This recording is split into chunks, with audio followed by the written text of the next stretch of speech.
साथ बात करना चाहती हूँ। जी जी जी, मैं बिल्कुल बात कर रहा हूँ। कौन बहन कहाँ से कॉल कर रही हैं? अच्छा, मैं आपके पास, मुझे हिंदी नहीं, इतनी उर्दू नहीं आता, मुझे पंजाबी आती है। सॉरी। चलें, आप पंजाबी बात कर लें, जैसे आप कर लें, मैं इंशाल्लाह समझने की कोशिश करूंगा। आप मुझे बताएं आपका नाम क्या है और आपकी उम्र कितनी? मेरा नाम जरीना गिल है, 80 साल की जरीना उम्र गुल। हूँ।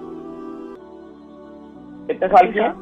हाँ जी, कितने साल की हैं?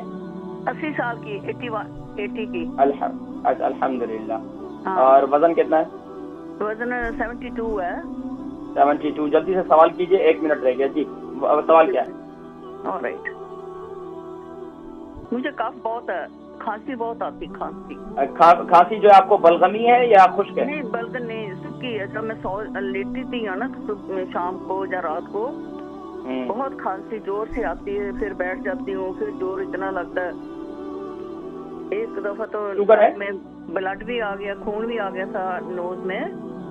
अच्छा, ये बताएं कि आपको ये खांसी कितना कितना अरसा हो गया? हेलो, कितना अरसे से खांसी है आपको? मैं दिसंबर के महीने हॉस्पिटल गई थी थे।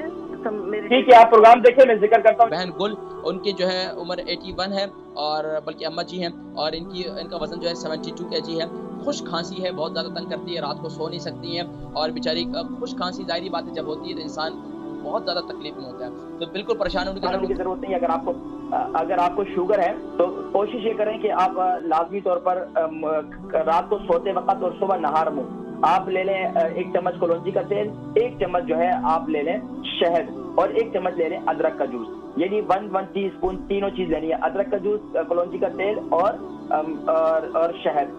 अगर शुगर नहीं है तो शहद इस्तेमाल करें, और अगर शुगर है तो शहद इस्तेमाल ना करें। ये 2 चीजें इस्तेमाल करें रात को सोते वक्त, और सुबह नहार मुंह इस्तेमाल करें, आपकी खांसी वांसी बिल्कुल खत्म हो जाएगी। इसके अलावा आप चाय पीती हैं, आप कॉफी पीती हैं, आप कुछ पीती हैं, दूध पीती हैं, उसके अंदर 1 चम्मच आप सुबह के वक्त में जैतून का तेल डालकर पी लें, आपकी ये खांसी बिल्कुल खत्म हो जाएगी इंशाल्लाह। इसके अलावा खांसी अगर रात को बहुत ज्यादा होती है तो अपने पास आप काली मिर्ची पाउडर को शहद के अंदर डाल के रख दें, थोड़ा थोड़ा उठ के चाट ले, उसको चाटें, तो इंशाल्लाह आपकी खांसी खत्म हो जाएगी इंशाल्लाह।